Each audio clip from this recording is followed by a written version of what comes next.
Hi, everyone. My name's Dr. Matheis, and I am here at the Center on Disability Studies, currently as the Associate Director, as well as Research Faculty. So I wanted to introduce myself first, to give a visual description of myself. I am in my late 30s. I'm half Asian, hapa, as we say here in Hawaii. I have long dark hair that's up in a ponytail, wearing a black blazer over a white t-shirt, and I'm wearing one of these really pretty ribbon lays that indicates that I am part of the staff. So hi everyone, I'm really excited to be here. I'm a clinician, so I present a very different perspective on what we've been hearing and talking about today. A lot of it has been on the school setting and instructional strategies, and I'm going to talk a little more about emotional well-being. I'm also a researcher. I am really interested in how we can better translate evidence-based practices out into the community, right? So how do we make it easy to implement? How do we make it easy to understand? How do we make it cost-effective?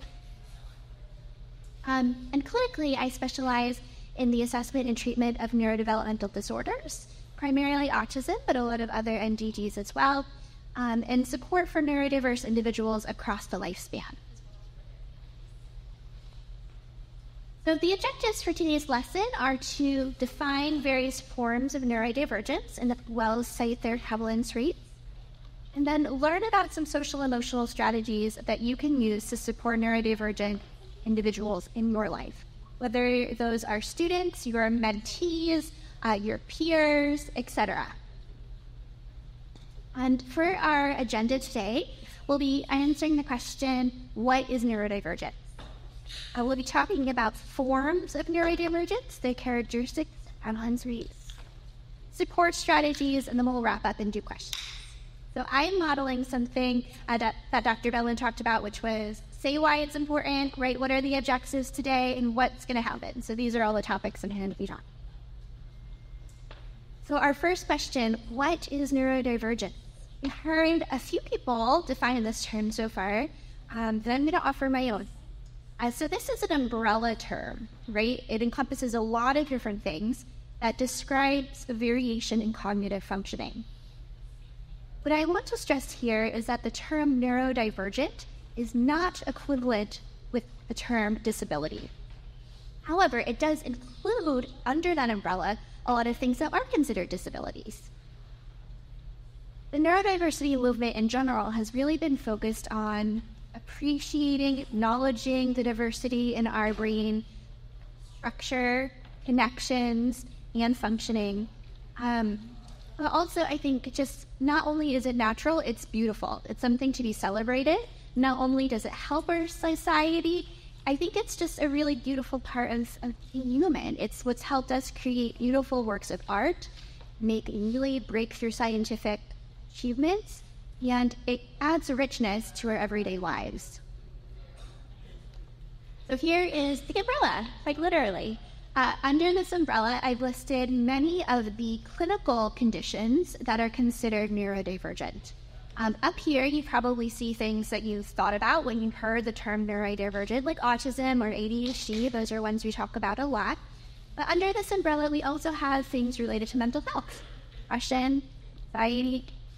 It's me. Anxiety. I have anxiety. I identify as neurodivergent because of that. But also things like stuttering, tic disorders, people who have specific learning disorders, traumatic brain injury, that's something acquired through life, OCD, auditory processing disorders, and the list goes on.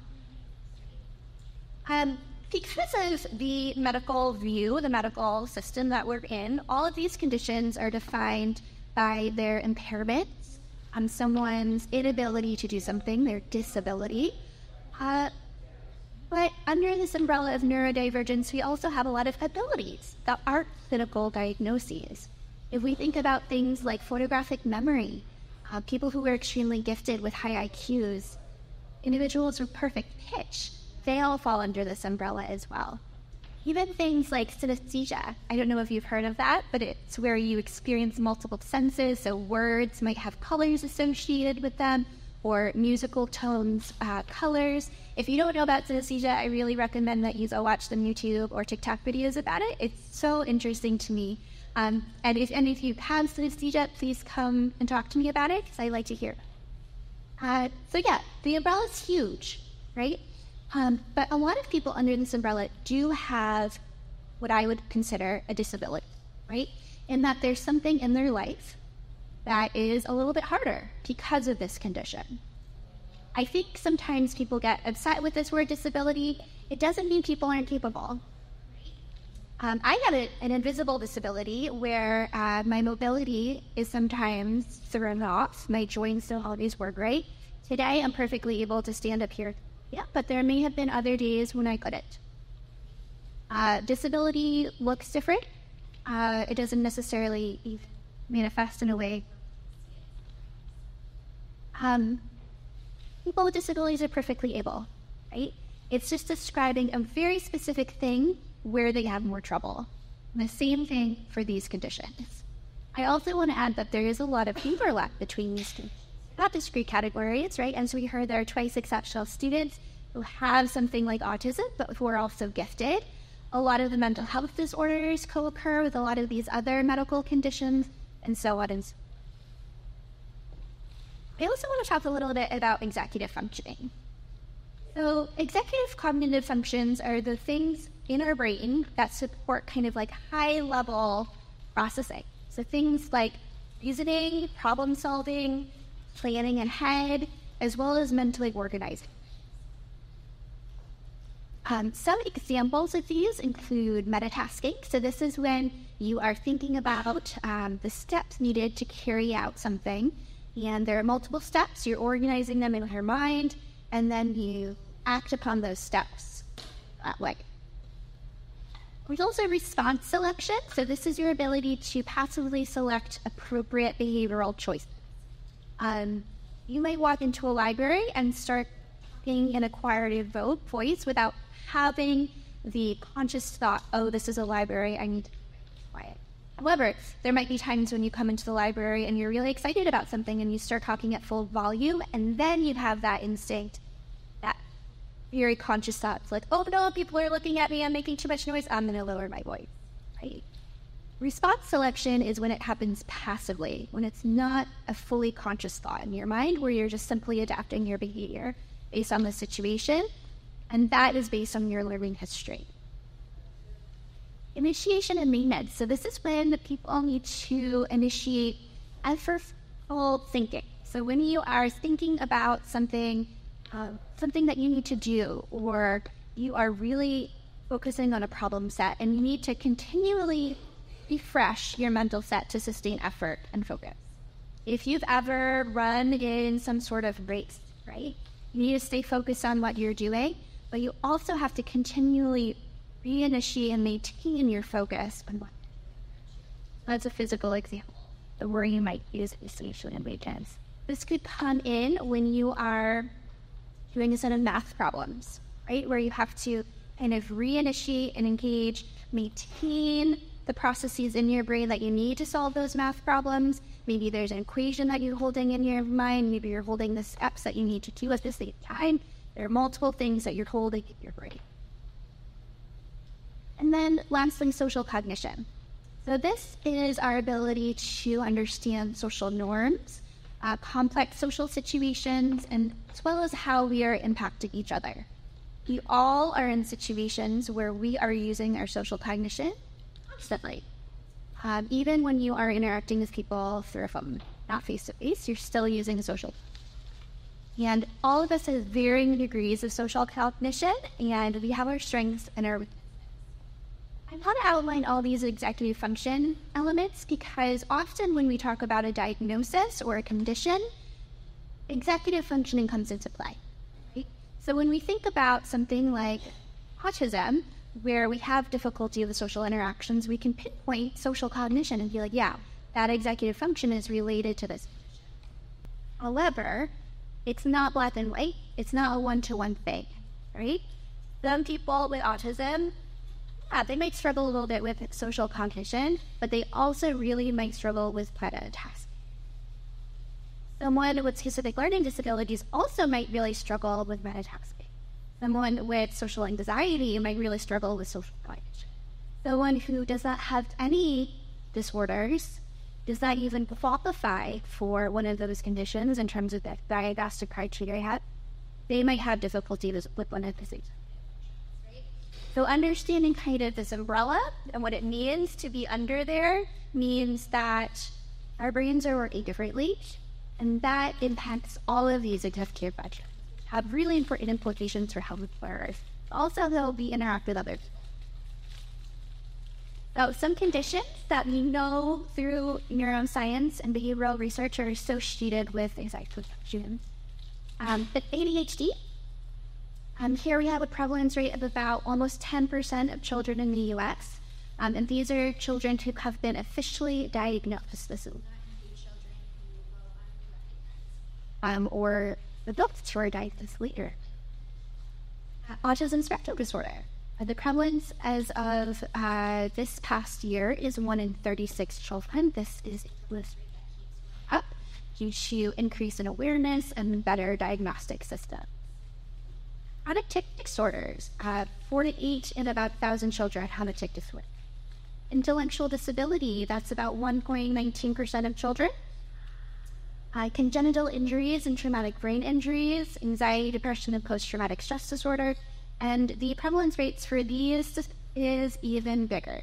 So what I want to demonstrate is people with diagnosed disabilities exist in your classrooms. They exist in your community.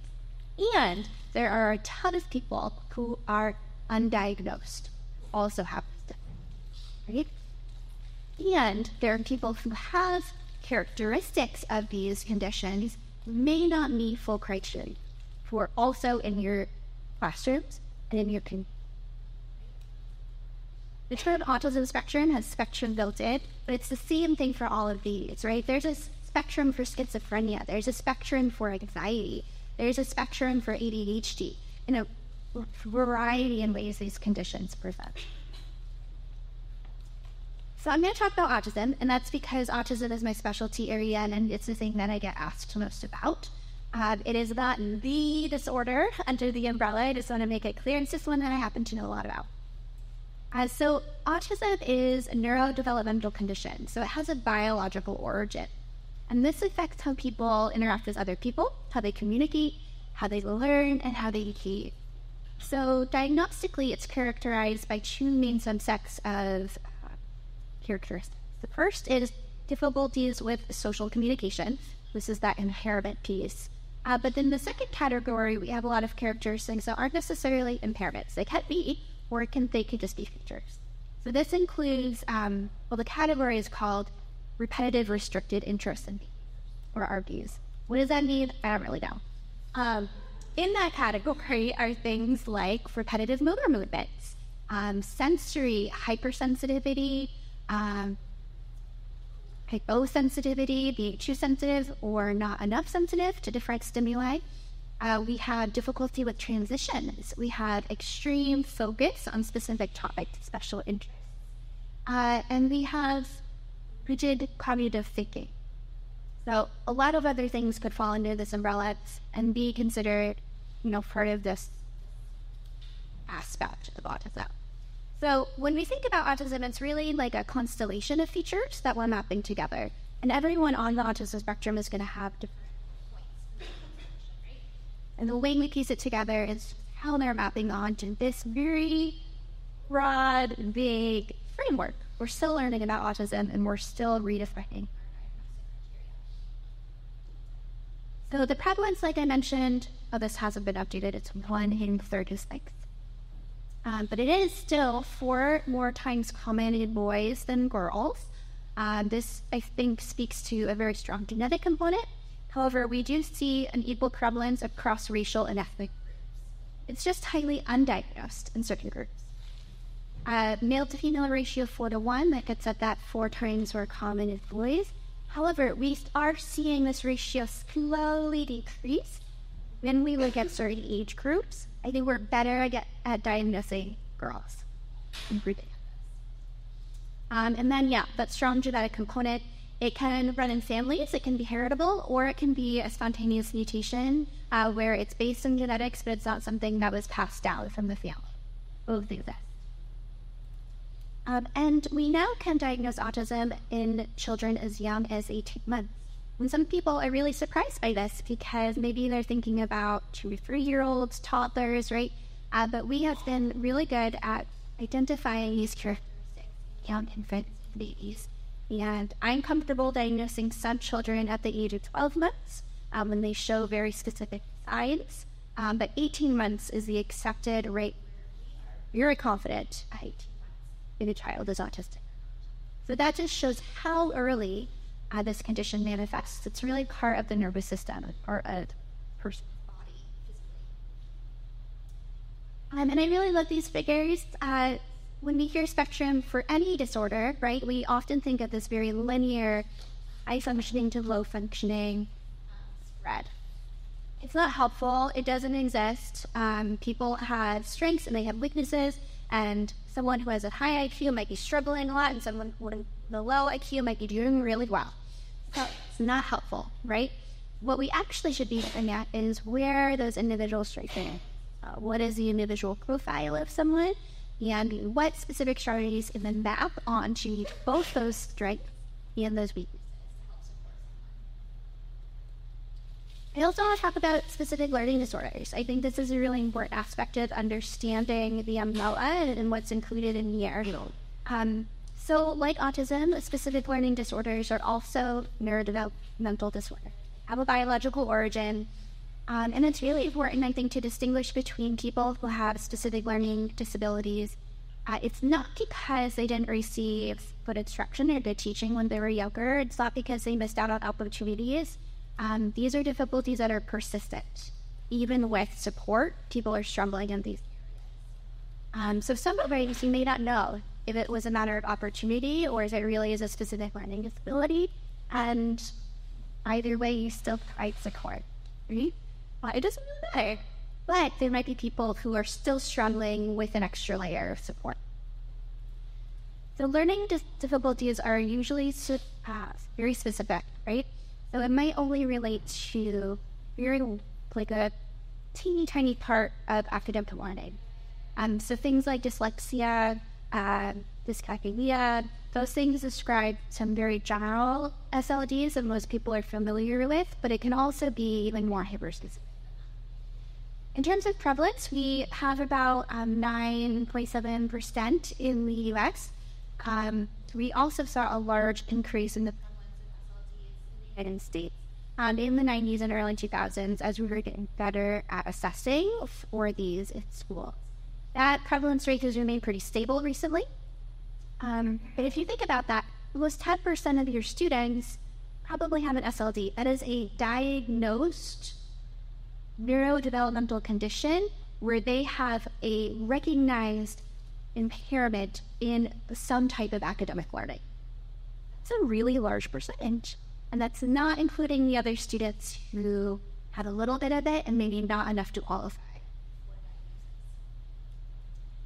So like I mentioned, dyslexia, about 7%.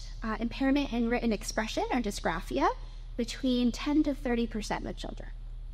Impairment in mathematics or dyscalculia, about 5 to 7%. And there's a lot of overlap in that. Usually if someone has one of these broad SLDs, they also can be diagnosed with. So I focused a lot on disability, which I think is really important when we talk about support. But I also want to highlight strengths, and I'm really happy that the other presenters have also focused on this today, and that we had a little mini discussion about that before. There's so much that neurodivergent thing.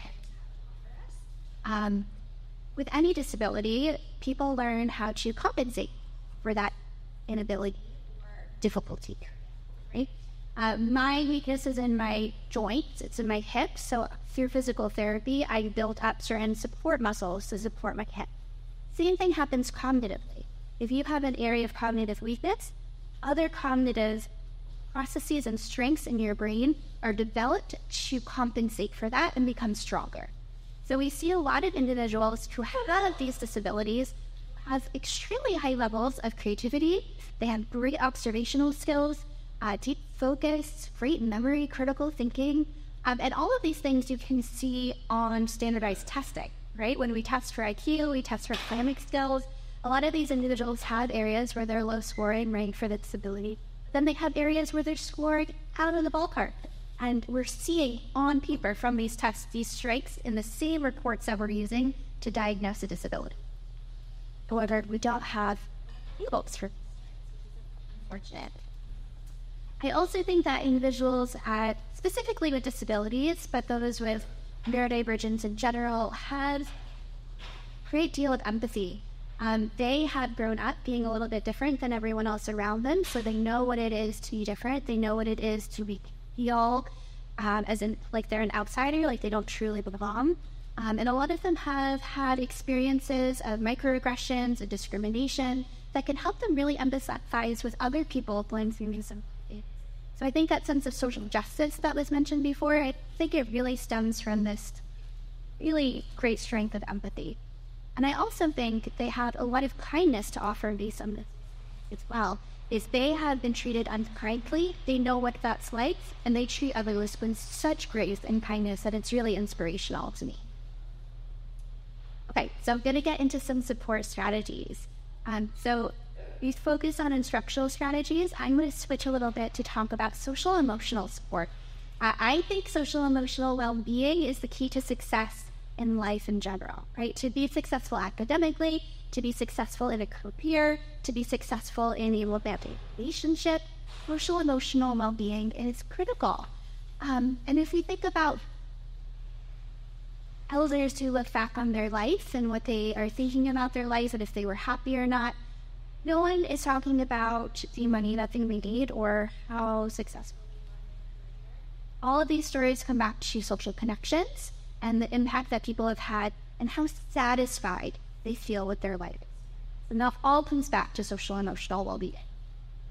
I've also noticed that most of the students that I work with who are neurodivergent, sometimes they're doing really well in school and they're just struggling with their mental health or with feeling isolated at all. And those students are more likely to drop out. They're more likely to difficulty getting jobs later. It's something that's under-recognized for sure. We need to be doing a better job supporting all college students. I was an RA in college, and I know that for everybody, freshman year is really hard. It's a huge transition in terms of expectations academically, expectations socially, new social roles. You're with a ton of different people. You're navigating a new environment physically. And it's even more difficult for those. So the first strategy that I'm going to offer is called labeling. And this is really helpful for individuals who have difficulty expressing and identifying emotions in themselves. And this often occurs when they are feeling upset or overwhelmed. It gets even harder to kind of identify this out loud, verbally, explicitly to someone else. You can help by just labeling what you observe. So for example, if someone comes to you and they're really jittery, they're kind of all over the place, maybe they're pacing or they seem really nervous or they're doing this with their hands like I'm doing, that might be a sign that they're nervous, right? You might ask them, hey, it seems like you might be a little jittery and nervous today. What do you think? Is that what's going on for you, right? They may not bring that up in conversation or be able to label and such, but you just asking that question would open the door to that conversation. I also like to promote flexible problem solving. So often neurodivergent individuals may engage in what's called black and white thinking. They may get stuck on sort of only this or that, nothing in between, no gray area. We all do this from time to time. It's not just neurodivergent individuals, but it is a tendency. And one thing that you can do is gently encourage them to consider instead of suggesting options and alternatives and doing the problem solving for the individual, it's better to help them do it themselves, right? So let's brainstorm some ideas of things that could help you return it to a positive problem solving rather than just Next is prioritization. So when anyone is feeling overwhelmed, sometimes we focus on aspects that are not the most important stuff. The drip of water that spills over a bucket, all of these sort of analogies. Sometimes it's a little thing that just sets us off and makes us really stressed out, when in reality, addressing that little thing won't change very much in your stress level. So if someone is feeling really overwhelmed, you can help them by trying to prioritize by size of the problem or degree of importance and what could be helpful in terms of problem solving. So let's make a list of all the things you're worried about, then we can rank them to figure out what is the biggest problem for you right now. Maybe the biggest problem is not that someone honked at you when you're crossing in the crosswalk with a green light, right? Maybe the biggest problem is you are having difficulty with your lab partner and you're really stressed out about a lab project. This strategy, perspective taking, is really helpful. It's really difficult when you're overwhelmed to be thinking about what other people are feeling. You're so focused on your own emotions and what's going on. So this strategy is really just helpful in terms of encouraging that perspective taking in a very conscious and deliberate way. So you can encourage them to think about what a person in that situation might be thinking. And instead of offering that to another person and explaining it in a pretty didactic way, my suggestion is to encourage them to do that perspective taking. Right? This is a skill that develops with practice. So you could ask, like, how do you think your lab partner felt when that happened? Why did they feel that way? Have them come up with themselves through their own reflection. Our social rules are really complicated. They're based in a lot of different cultural norms, gender norms. They're constantly changing online. I can't keep up with it. There are all sorts of social norms for dating that are really opaque to most people, that people are trying to figure out. We're always kind of engaged in figuring out what's expected of us. However, individuals who have difficulty reading social cues, who might have even more difficulty interpreting what is expected of them in certain situations. I find it really helpful to break down social situations to the molecule, right? To the atoms in that molecule. And this goes beyond just a general social narrative. An example for this would be when you need to ask your professor a question after class. Some of the norms that you might want to think about there is, okay, your professor might be in a rush to go to another appointment or class or meeting. What are some signs that they might be in a rush, right? It's totally appropriate to go up and ask them a question, but maybe you want to preface that with asking if they have time right then to answer a question. You can also think about the type of question that you're going to ask and if that's appropriate for a quick answer, or if you want to make a reservation for office hours, right, to ask in more depth. Maybe you want to be thinking about, is your question clearly phrased, or is it something that you ask here for instead? So you're going to ask a person a question after class. You're going to go up to them. If other people are talking to them, you might wait. You might start by asking them if they have time to answer a question, et cetera, et cetera. You can see how nuanced this can get, right? You could spend an hour trying to dissect the social situation, but what it does is it prepares someone and it creates a schema for them in how to act when they go into that situation. So talking through things in that level of detail, I think, is really important to support neurodivergent. And then sometimes it's something that's really obvious to us, right? Especially if you're faculty or staff. Like, it should be easy for a student to come up and ask you a question, right? You're there, you're available, you have office hours, why is nobody coming? Because it's really hard. It's really scary to figure out. There are all of these factors involved. Where are the office hours? Do you have to make a reservation, or can you just show up? Do you have to have a question prepared? Can you just ask something general, right? Like, what is the protocol? Very opaque. We want to make things as transparent as possible. Break it all down, make it transparent. The next recommendation I have is doing role play. Nobody likes to role play. Nobody. It's really awkward. It makes people feel uncomfortable. And if you ask someone if they want to role play, most people are going to say no unless they're really into improv. But it's so helpful when we think about skills. All skills need to be practiced. So if someone is having difficulty with conversations or with specific social interactions, they need to practice. A low stakes way to practice is with someone who you trust and who can role play it out with you. So you could suggest to someone to role play something. Maybe they're telling you, oh, they're having really a lot of trouble asking their lab mate to get their work in on time, right? You're going to say, yes, friend, okay, let's role play this out. I know you hate this, but we're going to role play it right now.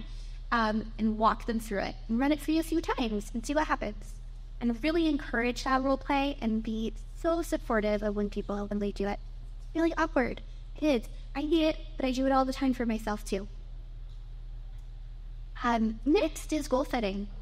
So when we're mentoring students and we're thinking about helping them be successful academically, we often focus on their career goals or the grades they need to get or the test scores they need to enter into a graduate program, etc., etc. I would like all students, not just neurodivergent students, have social goals as well. We all want to develop socially. We all want to develop as a person and grow and get better. And maybe it's about networking within your career. Maybe it's just about having friends and finding your people. But social interactions are really key. Will help students set a SMART goal related to socialization.